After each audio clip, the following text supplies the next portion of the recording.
Jaya Radha Madhava Kunja Bihari Jaya Radha Madhava. Now, before we go on, I would advise you that at this stage, you actually look at my hand and get a visual cue as well as an audio cue. It might be easier to keep time, okay? Jaya Radha Madhava. No? You're paralyzed. Anyway, you getting it? Okay, I'll just play. Jaya Radha Madhava Kunja Bihari Jaya Radha Madhava Gopi Jana Vallabha Girivardhanari.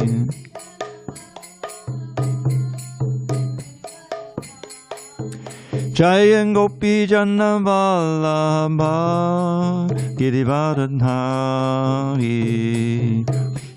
Vallabha Girivardhanari. Yashodanandana Branjana Ranjana. Yashodanandana Branjana Ranjana. Jana Branjana Ranjana. Yamuna Tira Vanachari. Yamuna Tira Vanachari. Yamuna Tira Vanachari. Tira Vanachari. Hare Krishna, Hare Krishna, Krishna Krishna, Hare Hare, Hare Rama, Hare Rama, Rama Rama, Hare Hare. Krishna, Hare Krishna, Krishna Krishna, Hare Hare, Hare Rama, Hare Rama, Rama Rama, Hare Hare, Hare Krishna, Krishna Krishna, Hare Hare, Hare Rama, Rama Rama, Hare Hare.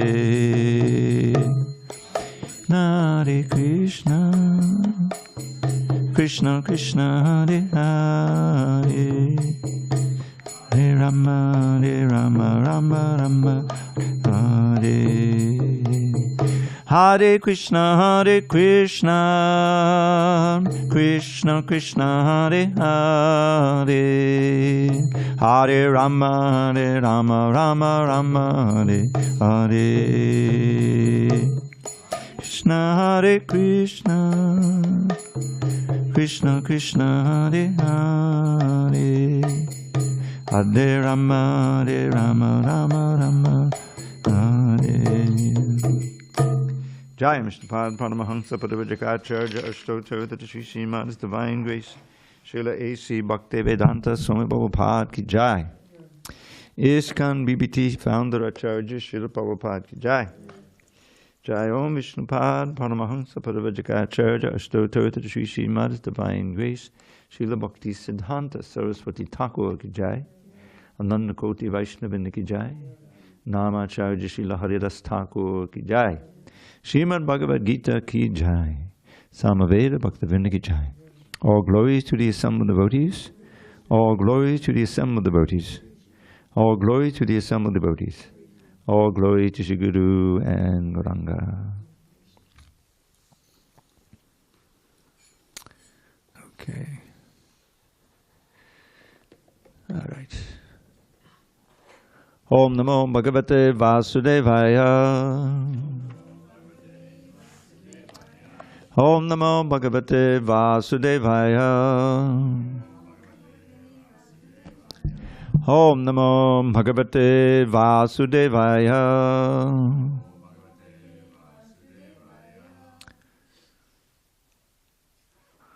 On this, whoops, what is this?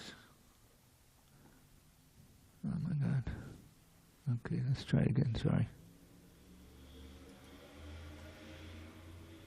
Okay. On this 13th day of April, Ekadashi day, 2026 in San Diego. April 13th, 2026 in San Diego. We're reading from Srimad Bhagavad Gita as it is, translation and commentary by His Divine Grace A.C. Bhaktivedanta Swami Prabhupada. And we are in chapter 2, contents of the Gita summarized. I have text 7. Okay, text 7 on page 70. Yeah. Cue it up. Very important verse. Karpanya dosho pahata svabhavaha pritchami tvam dharma samudachetaha yak shreyak syan nishtitam bruhitan me shishyas teham Shadimam Tvam Papannam Karpanya dosho pahata svabhavah Pritchami Tvam dharma samhuda chetaha Yaktre yaksyan nishtitam bruhitan me Shishyaste hang shadimam tvam papannam.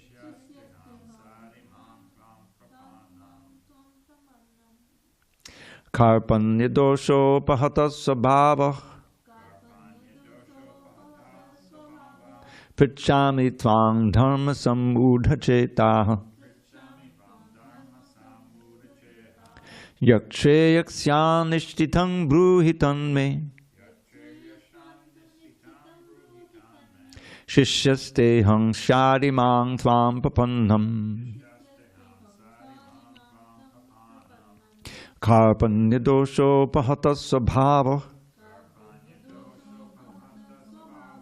Pritchami tvam dharma samhuda chetaha Yakshre yaksyan nishtitam bruhitan me Shishyaste hang shadimam tvam papannam. You want to try it, Tapas? Karpanya dosho pahata svabhavah Pritchami tvam dharma samhuda chetaha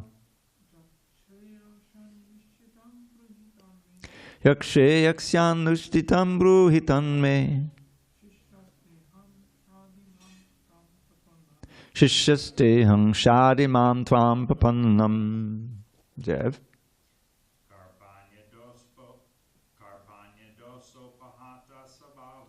Karpanya dosho pahata svabhavah Pritchami tvam dharma samhuda chetaha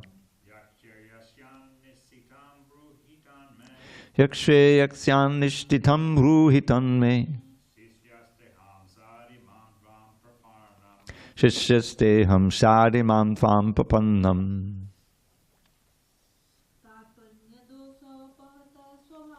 Karpanya dosho pahata svabhavah Pritchami tvam dharma samhuda chetaha Yakshe yaksyan nishtitam bruhitan me Shishyaste hang shadimam tvam papannam. Anyone online? Hare Krishna, it's Prem Gopal and Bhakta Chad. Go ahead, Prem Gopal. Go for it. Karpanya doshpa hata svadbhavah Karpanya dosho pahata svabhavah Pritchami tvam dharma samudhachatah Pritchami tvam dharma samhuda chetaha Yaksheya swanishchitam bruhitam me Yakshe yaksyan nishtitam bruhitan me Shishyasteham shadhimam tvam prapanam. Shishyaste hangshadimam tvam papannam. Bhakta Chad. Karpanya dospahata swabhava. Karbanyadosho pahata svabhava. Prachami tvam dharma samudacheta. Prichami tvam dharma samudachetaha. Yachreyasya nishchitam bruhitame. Yakshe yaksyan nishtitam bruhitan me. Shishyasteham shadimam tvam prapanam. Shishyaste ham shadimam tvam papannam. Do you want a book, Bhakta Joe? Yeah, take that one. Page 70. Okay, word by words. Karpanya, of miserliness. Dosha, by the weakness. Upahata, being afflicted. Svabhavaha, characteristics. Prichami, I am asking. Tvam, unto you. Dharma, religion. Samudha, bewildered. Chetaha, in heart. Yat, what? Shreyaha, all good. Syat, may be. Nishtitam, confidently. Bruhi, tell. Tat, that, may, unto me. Shishyaha, disciple. Te, your. Aham, I am. Shadhi, just instruct. Mam, me. Tvam, unto you. Papannam, surrendered. Translation. Arjuna says to Krishna, now I am confused about my duty and have lost all composure because of miserly weakness. In this condition, I am asking you to tell me for certain what is best for me. Now I am your disciple and a soul surrendered unto you. Please instruct me. Purport. By nature's own way, the complete system of material activities is a source of perplexity for everyone. In every step there is perplexity, and therefore it behooves one to approach a bona fide spiritual master who can give one proper guidance for executing the purpose of life. All Vedic literatures advise us to approach a bona fide spiritual master to get free from the perplexities of life, which happens without our desire. They are like a forest fire that somehow blazes without being set by anyone. Similarly, the world situation is such that perplexities of life automatically appear without our wanting such confusion. No one wants fire, and yet it takes place, and we become perplexed. The Vedic wisdom therefore advises that in order to solve the perplexities of life and to understand the science of the solution, one must approach a spiritual master who is in the disciplic succession. A person with a bona fide spiritual master is supposed to know everything. One should not, therefore, remain in material perplexities, but should approach a spiritual master. That is the purport of this verse. Who is the man in material perplexities? It is he who does not understand the problems of life. In the Brihadaranyaka Upanishad 3.8.10, the perplexed man is described as follows. Yova etat akshadam garg gavidit vasmal lokat praiti sa kripanaha. He is a miserly man who does not solve the problems of life as a human and who thus quits this world like the cats and dogs without understanding the science of self-realization. Close quote. This human form of life is a most valuable asset for the living entity, who can utilize it for solving the problems of life. Therefore, one who does not utilize this opportunity properly is a miser. On the other hand, there is the Brahmana, or he who is intelligent enough to utilize this body to solve all the problems of life. Yaetad akshadam gargi vidit basma lokat praiti sa brahmanaha. The Kripanas, or miserly persons, waste their time in being overly affectionate for family, society, country, etc., in the material conception of life. One is often attached to family life, namely to wife, children, and the other members, on the basis of, quote, skin disease. The Kripana thinks that he is able to protect his family members from death, or the Kripana thinks that his family or society can save him from the verge of death. Such family attachment can be found even in the lower animals, who take care of children or take care of offspring also. Being intelligent, Arjuna could understand that his affection for family members and his wish to protect them from death were the causes of his perplexities. Although he could understand that his duty to fight was awaiting him, still, on account of miserly weakness, he could not discharge the duties. He is therefore asking Lord Krishna, the Supreme Spiritual Master, to make a definite solution. He offers himself to Krishna as a disciple. He wants to stop friendly talks. Talks between the master and the disciple are serious. And now Arjuna wants to talk very seriously before the recognized spiritual master. Krishna is therefore the original spiritual master of the science of the Bhagavad Gita, and Arjuna is the first disciple for understanding the Gita. How Arjuna understands the Bhagavad Gita is stated in the Gita itself. And yet foolish mundane scholars explain that one need not submit to Krishna as a person, but to the unborn within Krishna. There is no difference between Krishnas within and without, and one who has no sense of this understanding is the greatest fool in trying to understand the Bhagavad Gita. Om jnana timarandasya jnanandana shalakaya chakshurun militam mena tasmai shri gurave namaha. I was born in the darkest of ignorance, but my spiritual master, Srila Prabhupada, opened my eyes with the torchlight of knowledge. I offer my humble obeisances unto him and all members of the Sri Parampara, the disciplic succession. 1 second.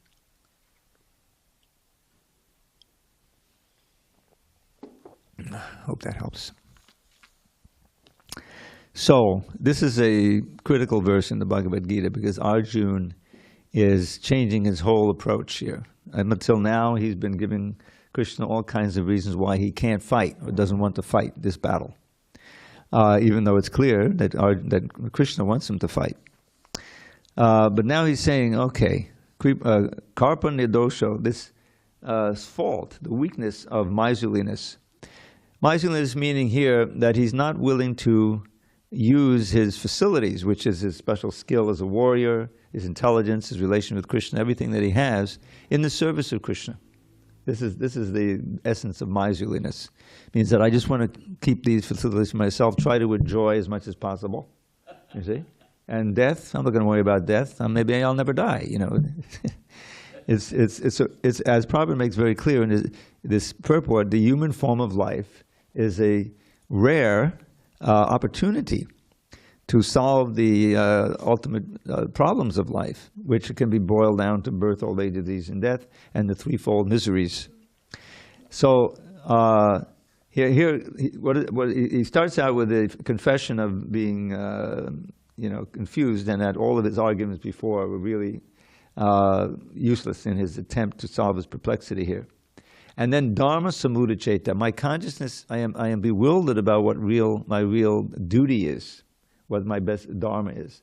The dharma is a key concept in Vedic culture. Dharma, the root of the word dharma is dri.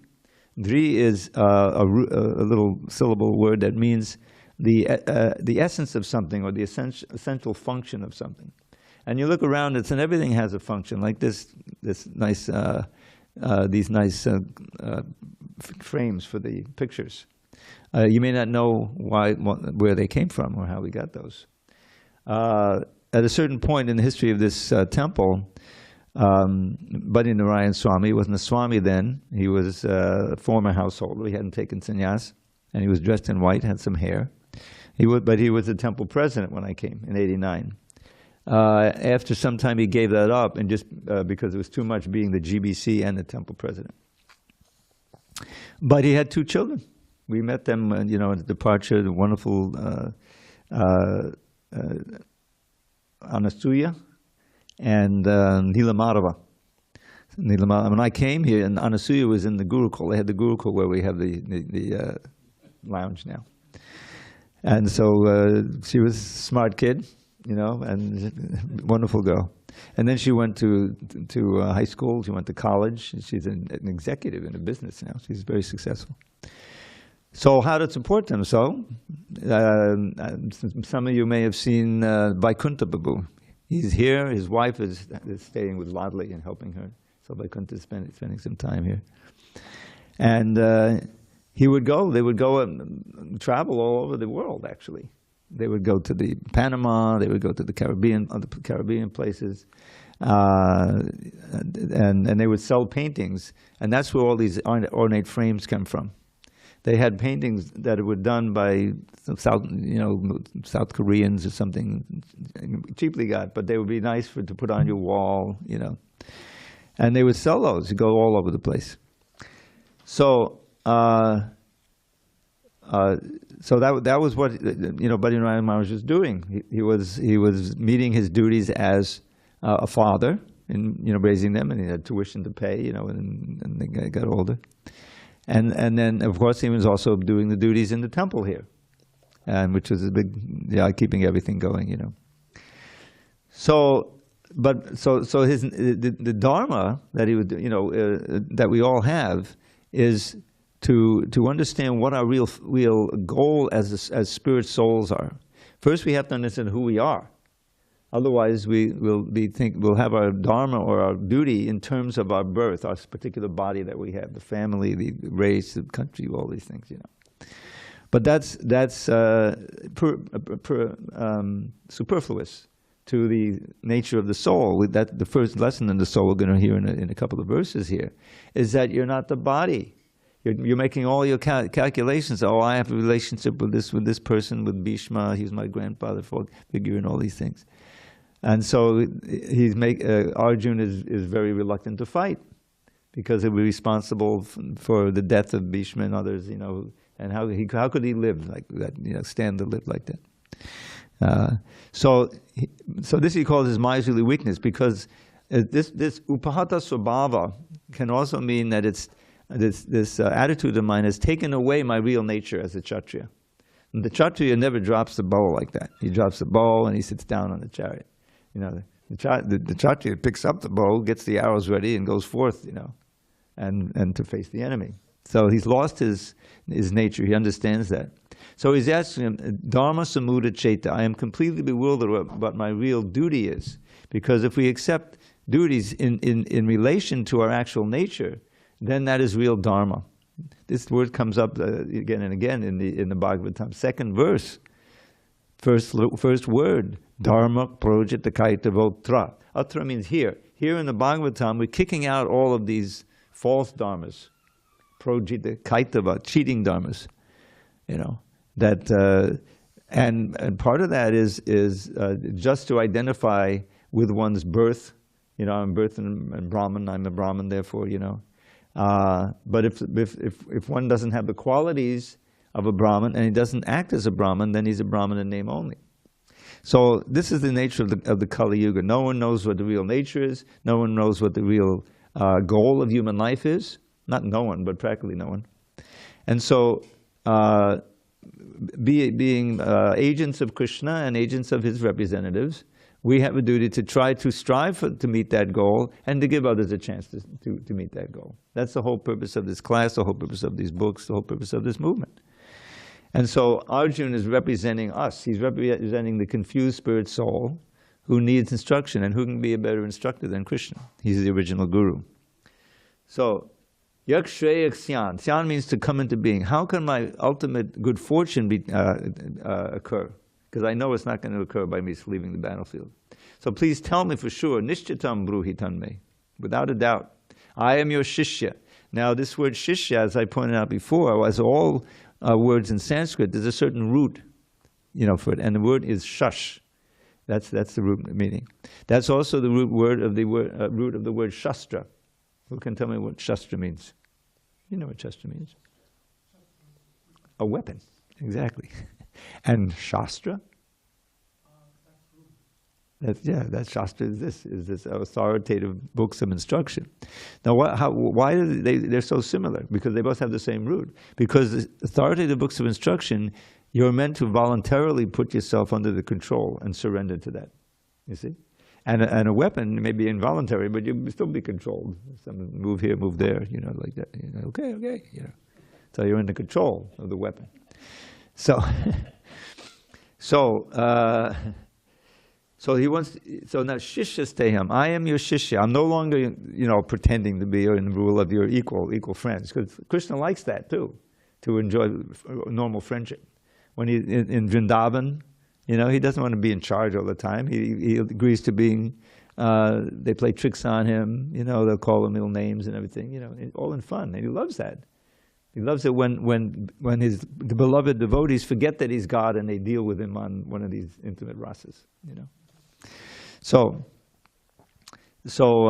But Arjuna is now in the role, not as the friend, but as the shishya, the student. And Krishna is going to take the role of the Supreme Guru. And then we're going to really start hearing the Bhagavad Gita, starting text 11 here. Shadimam tvampapanam, key word at the end. Tvampapanam, I surrender unto you. That's the key. The whole thing ends with that, right? What's the two key verses in chapter 18 that we just read a week ago, because we just came around at the beginning.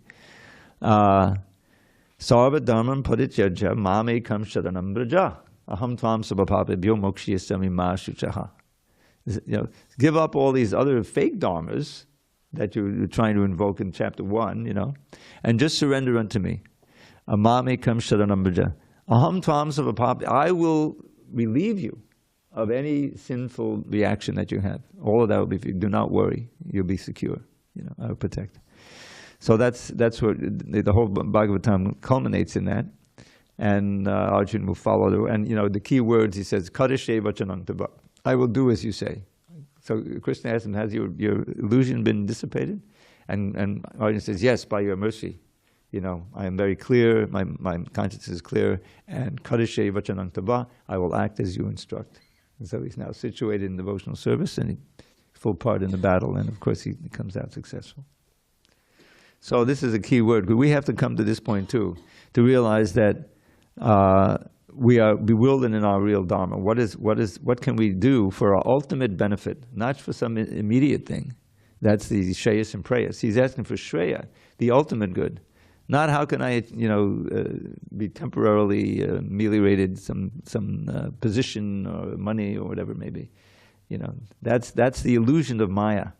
That by somehow manipulating Maya Devi, you can get something for your senses, something for your ego, and this is your success in life. But that's great illusion. It just keeps you entangled more and more in life after life in this puzzling world. So now, you know, we're human beings and we have interest. The whole thing is interest. What are you interested in? We're interested in these words of Krishna and this position of Arjuna and how it all pertains to us. That's our great treasure, is to be interested in it. How does Vedanta Sutra begin? Who knows the very first sutra? You haven't memorized it by now? It's like 3 words. Atato, Brahma, Jigyasa. That's the first one. He said, it's interesting because ata, as far as I know, means now, therefore. He started a book with the word therefore, because it's come at the end. It's the pinnacle of all the other books.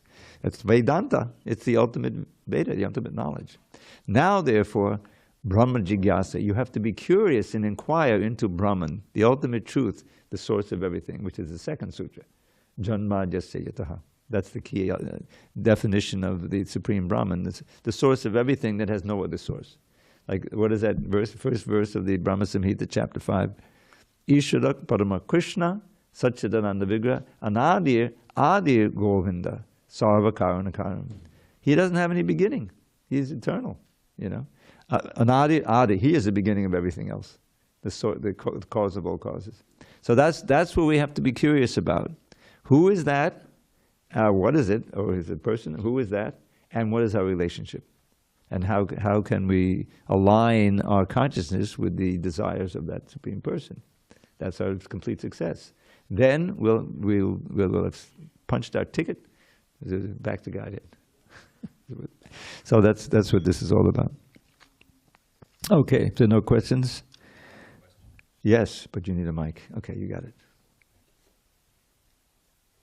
So the truth that we're talking about as far as attachment to family, that is how we think about renouncing and joining the movement as a brahmachari, obviously, right? Because you have to partly do that. Well, I think you're mixing things up, the terms here.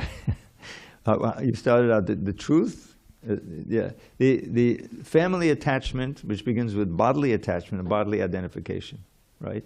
That's the first fallacy in the consciousness of ordinary people.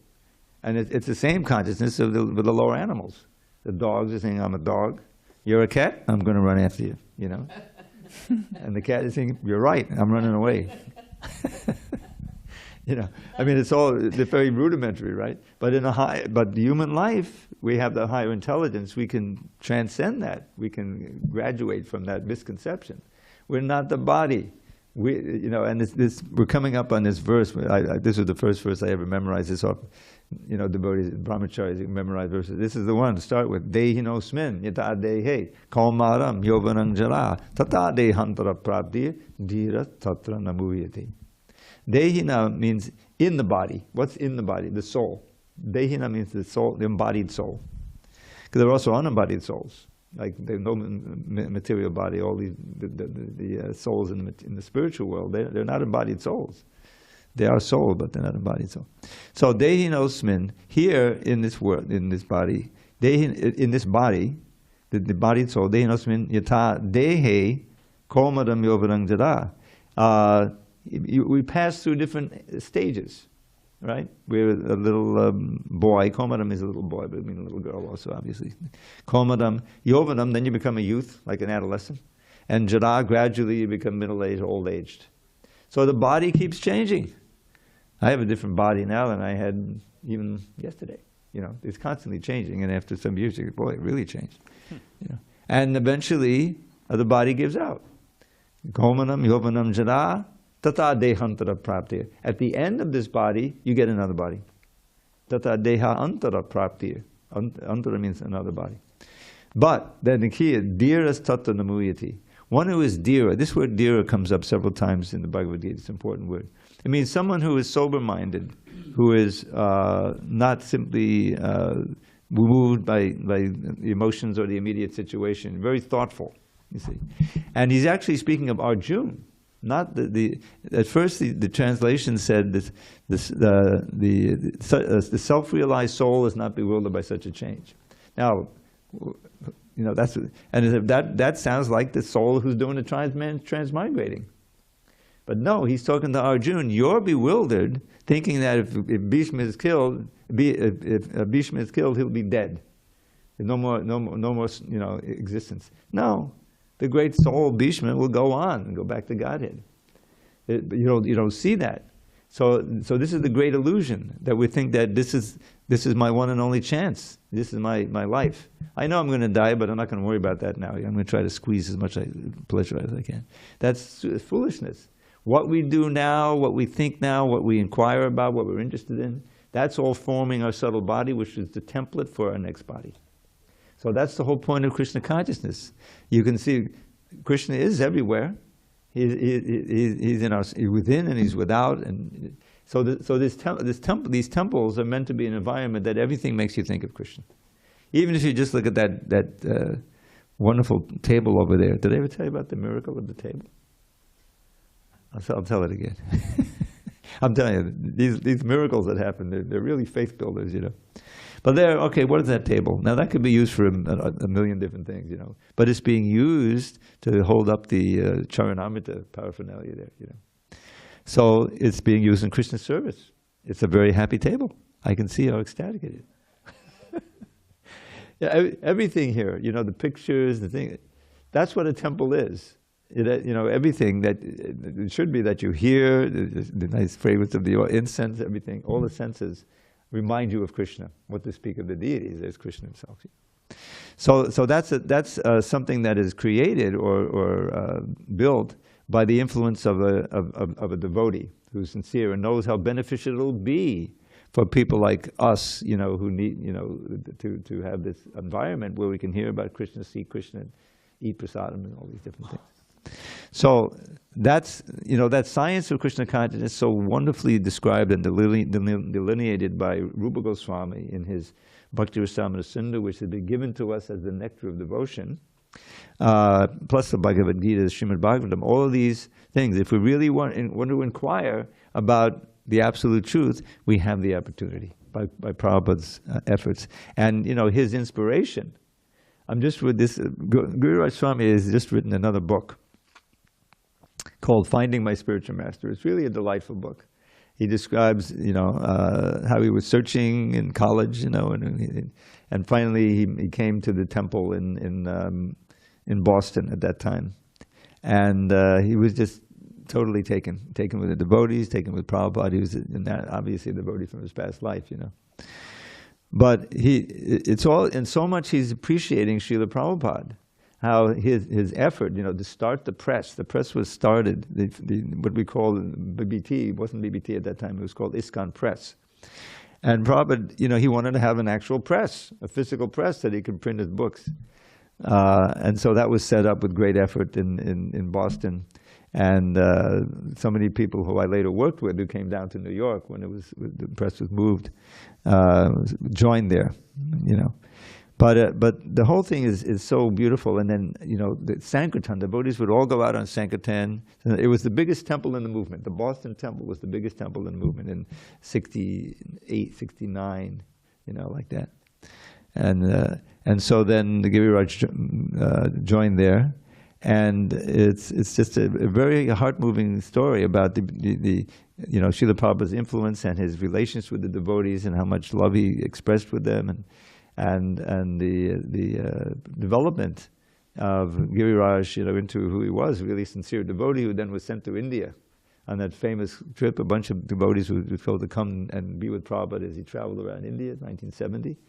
Dancing White Elephants. He wrote a book about that called Dancing White Elephants, because that's what the Indians were saying, you know, who are these white people who are chanting our mantra, you know, and look, they look so beautiful, so blissful. They came to one city, where was it? I forget the name of it. But everyone was a devotee. They were coming out and putting garlands on the devotees, you know, throwing petals. So Giriraj was part of that. And it'll come out in a while. I'm just finishing proofreading it, you know. It'll be a BBT book. But that's, you know, it's so wonderful to see and to read about. And there's so many books, we have other books also. Prabhupada's care for the devotees, and there's so much he sacrificed for us so that we have a chance to be devotees. Yeah. What is the name of the book you said? The name of the book is Finding My Spiritual Master by Giriraj Swami. Okay. Finding Prabhupada. Yeah. Anyway, it'll be available soon, and you'll see it's a delightful book. Okay, I think we should go on. I just had one. Oh, go ahead. Well, so with the truth that we just discussed, so to leave one's family and come to the temple to live full time as a devotee, I mean, that must be a really, really hard decision, because the family a lot of times doesn't agree with that decision. And there's all those feelings that they have. The whole history called it deprogrammers. You ever hear about it? Deprogrammers? I've heard of it, yeah. Yeah. In the 70s, late 70s, there was a movement where they would hire these guys to kidnap devotees. And they'd take them to some secluded place, and they'd, you know, force them to eat meat and everything and break their faith. It's horrific. Finally, there was a judgment in New York. There was a case in New York. And the judge, you know, he said, no, the Hare Krishna movement is a bona fide religion, and this is nothing but kidnapping. And so then the programmers then, we don't want to be arrested for kidnapping, so they quit. You know, it wasn't worth the risk. We had an incident here. I'll tell you, this is interesting. A devotee came, forget his name now, but we were having breakfast outside. And he was telling me that, yeah, I'm from a Jewish background, and my mother isn't into it, and my rabbi isn't into it. You know, he said, "Oh boy, that sounds like a scenario for deprogramming." And he didn't know what it was, and I told him, so I'll be on the watch out for that. So then, fast forward maybe a month, he had joined the temple, and I used to travel to Alachua all the time, so I was just coming back. I wasn't in the temple, but it was Sunday, and I came over here, and I walked in, and there was all this hubbub going on. Everyone was standing around and saying, "What happened? What's going on?" And this devotee, they had tried to deprogram him. They came here with a bunch of thugs. They had their van parked out there, and it probably his brothers, mothers came in and said, "Oh, we'd like to talk to you, Jim." And so they took him outside, but he was on guard because I had told him. And so when they tried to grab him and put him in the van, he started hitting them. They didn't expect it. He knocked one down and ran back in here. You know, he defeated him that way. But it was a whole era where that was happening because it was so alien You know, here we invested so much money in your education. You know, you're ready to go to college or something, and now they wanted to join this cult. You know, Prabhupada uses the word cult, Chaitanya cult, but he doesn't mean culture. He means the culture. But the word cult means, you know, this brainwashing thing. We just had Jim Jones. Did you ever hear about Jim Jones? That was a cult. You know about Jim Jones. They took him down. Oh, God. They all took Kool-Aid. That's where that thing about drinking the Kool-Aid. South America, right? Yeah, but he started here. He took them all down there to his place, you know. So that's what people thought of. Oh, my son is joining the Jim Jones cult, you know. Anyway, it was a huge misunderstanding, obviously. And that went on for a few years until this judgment. And then it cooled down because the kidnappers didn't want to risk going to jail, you know. So even though they got a few $1,000, they said forget it, and so it kind of died down. But it's almost like, you know, Maya is much more powerful than any deprogrammer, and because we're bewildered by the material energy, identifying with the body, and that means family and race and all of these different things, you know, and forgetting the actual nature of life, which is that we go through life and then you die, you know, and that's the most amazing thing.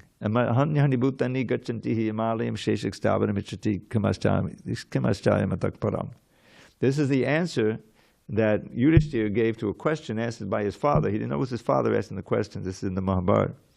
And there's a whole story behind it, which I'll spare you. But these are critical questions. And he asked him, what is the most amazing thing in this world? And this is what he answered. He said, although day after day, thousands, hundreds, millions of human beings are dying and their soul is being taken off to Yamaloka because they've been sinful, you know, for punishment. Those who remain here think, oh, they live in such a way they're thinking as if they won't happen to them. Oh yes, my grandma died, you know, he died, but I'm okay, you know, I'll be all right. It's insane, you know. In other words, that's the real problem we have to face, death, and no one can deny it. But more importantly, we know from the first chapter here, or the second chapter, Krishna starts speaking, that we get another body.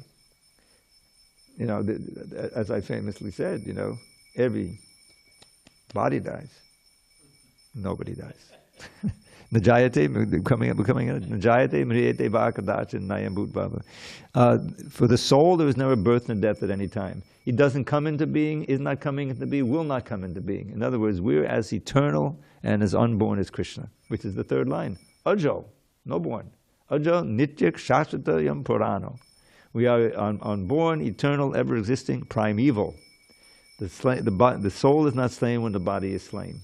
Because you're thinking about dead bodies. You're on, you know, Arjuna, we're on a battlefield here. So the point is, Arjuna, everyone else is going to die on this battlefield, whatever you do. This is my plan, to get all these demonic souls together and then wipe them out, you know, for the good of the world. So whatever you do, they're going to die anyway. But ultimately, nobody's going to die, in the deepest sense, because you are not the body, you're the soul. A lot of bodies are going to die, but no souls will die. And because, this wasn't explicit, but because Krishna is there, they'll all get a better destination. Sometimes they say they go back to Godhead, or at least, you know, progress. So that's a whole different perspective. What's important for me to do? You know, I'm 12 years old. Well, my parents tell me I should study, I should do my homework, you know, so I can get good grades in high school. Why? So I can get into a good college. Why? So I can get a good job. Now that dynamic is kind of messed up now, you know. There's more high school graduates working than there are college graduates. They come out and they're looking for those jobs, but you know, and AI has got them all. So it's, you know, crazy. Anyway, let me go on. I think that it'll all come clear as we go. So he continues. Text 8. Nahi papashyami mamapanujyad. Okay, let's try that again. Is everyone on the same page here? Text 8, bottom of page 71. Nahi papashyami mamapanujyad. Yachokam uchoshanam indriyanam. avapya bhuma asapatnam riddham rajam suranam abhicharipatyam. So this is Arjuna, again, lamenting to Krishna. I can find no means to drive away the grief which is drying up my senses. I will not be able to dispel it, even if I win a prosperous, unrivaled kingdom on earth with sovereignty like that of the demigods in heaven. Purport. Although Arjuna was putting forward so many arguments based on knowledge of the principles of religion and moral codes, it appears that he was unable to solve his real problem without the help of the spiritual master, Lord Sri Krishna. He, Arjuna, could understand that his so-called knowledge was useless in driving away his problems, which were drying up his whole existence. And it was impossible for him to solve such perplexities without the help of a spiritual master like Lord Krishna. Academic knowledge, scholarship, high position, etc. are all useless in solving the problems of life. Help can be given only by a spiritual master like Krishna.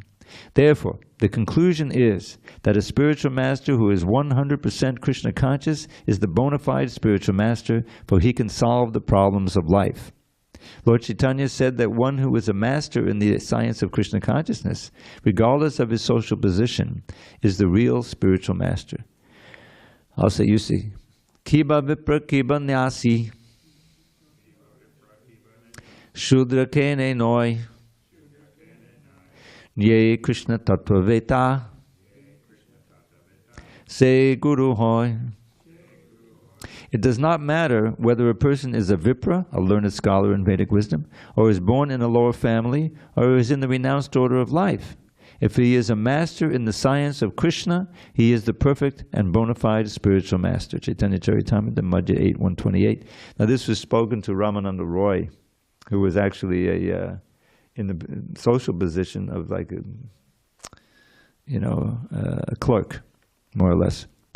So he's saying, and Lord Chaitanya was taking the role of the student. He was asking the questions, and Ramananda Roy was supposed to give the answers. And Ramananda Roy was reluctant to do this. He said, "Boy, you're the Supreme Personality of God and everything."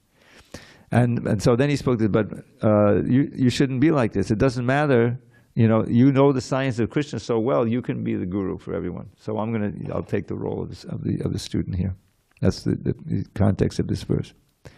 So without being a master in the science of Krishna consciousness, no one is a bona fide spiritual master.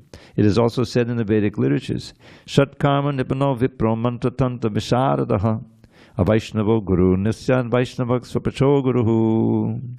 A scholarly Brahmin expert in all subjects of Vedic knowledge is unfit to become a spiritual master without being a Vaishnav or expert in the science of Krishna consciousness. But a person born in a family of a lower caste can become a spiritual master if he is a Vaishnav or Krishna conscious. That's from the Padma Puran. The problems of material existence, birth, old age, disease, and death, cannot be counteracted by accumulation of wealth and economic development. In many parts of the world, there are states which are replete with all facilities of life, which are full of wealth and economically developed, yet the problems of material existence are still present. They are seeking peace in different ways, but they can achieve real happiness only if they consult Krishna or the Bhagavad Gita and Srimad Bhagavatam, which constitute the science of Krishna, through the bona fide representative of Krishna, the man in Krishna consciousness. If economic development and material comforts could drive away one's lamentations for life, for family, social, national, or international inebrieties, then Arjuna would not have said that even an unrivaled kingdom on earth, or supremacy like that of the demigods in the heavenly planets, would be unable to drive away his lamentations. He sought, therefore, refuge in Krishna consciousness, and that is the right path for peace and harmony. Economic development or supremacy over the world can be finished at any moment by the cataclysms of material nature. Even elevation into the higher planetary situation, as men are now seeking on the moon planet, can also be finished at one stroke. The Bhagavad Gita confirms this. Chine punye martyalokam vishanti. When the results of pious activities are finished, one falls down again from the peak of happiness to the lowest status of life. Close quote. Many politicians of the world have fallen down in that way. Such downfalls only constitute more causes for lamentation. Therefore, If we want to curb lamentation for good, then we have to take shelter of Krishna, as Arjuna is seeking to do. So Arjuna asked Krishna to solve his problem definitely, and that is the way of Krishna consciousness. Hare Krishna. So yeah, this is, Arjuna is representing us. And we're fortunate. Here we are, taking the time to hear Bhagavad Gita and think about these ultimate questions. This is the point. As human beings, we shouldn't waste our time thinking about the immediate questions that we've all through all of the lower animals. Where is food? Where is sex? Where is safety? Eating, sleeping, mating. The difference is dharma between human life and animal life. This famous verse. Ahara nidra bhayamaitunang cha samanyavetat pasubhi naranam dharma hitesham adhiko vishesho dharma nahina pasubhi samana. It's all about dharma. So he's saying we share with the animals the need for eating, sleeping, mating, and defending. These are like material necessities. So what distinguishes us? Dharma hitesham, the presence of dharma.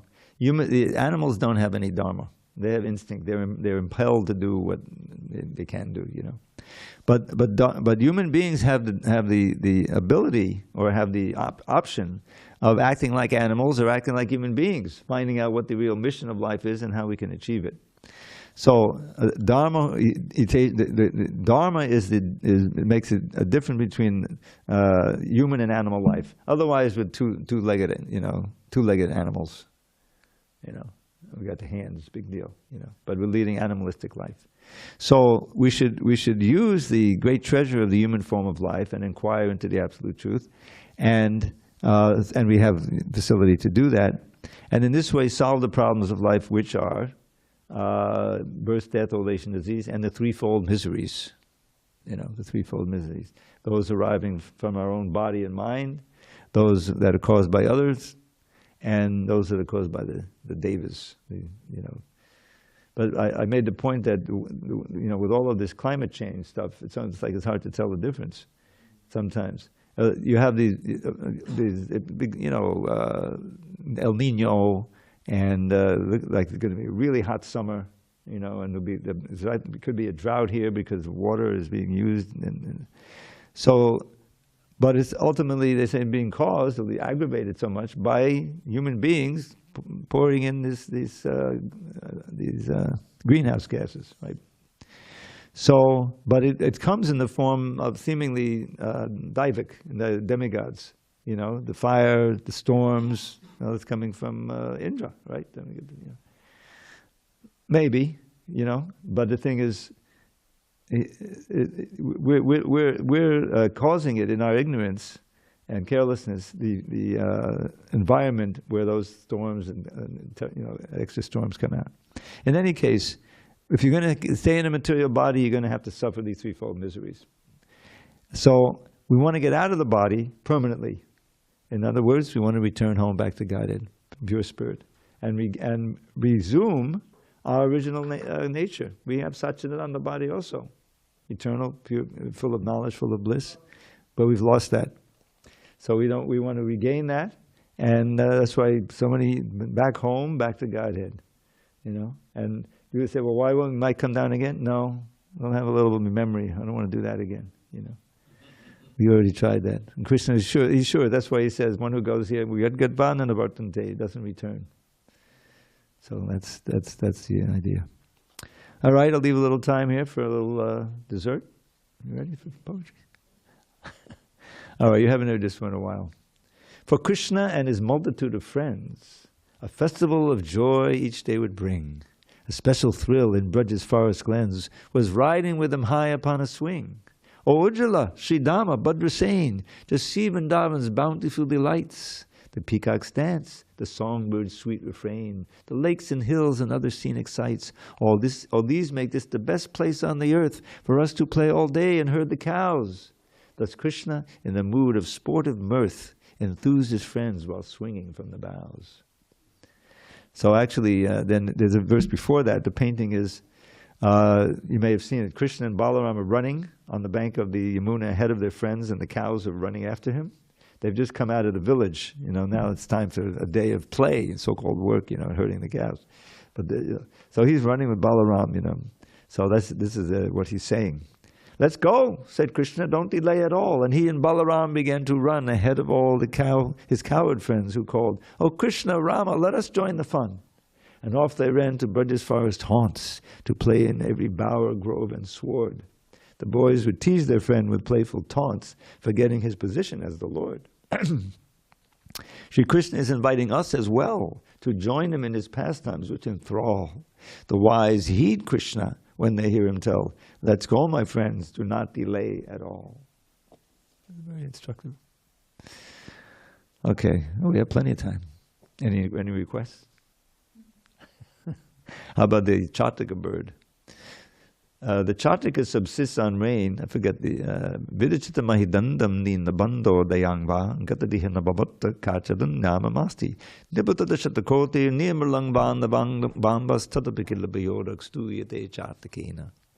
The Chataka subsists on rain it catches in midair, and so is always praying to the cloud to send its fare. Yet though that cloud may send a thunderbolt instead of rain, that bird continues praying fervently despite the pain. Just like the Chataka, I fix my mind upon one goal, and that is you, O Lord, most kind to every fallen soul. So whether it is punishment you give or mercy sweet, I'll always pray to you for service to your lotus feet. Jai. All right. All glories to Srila Prabhupada. Hari Hari.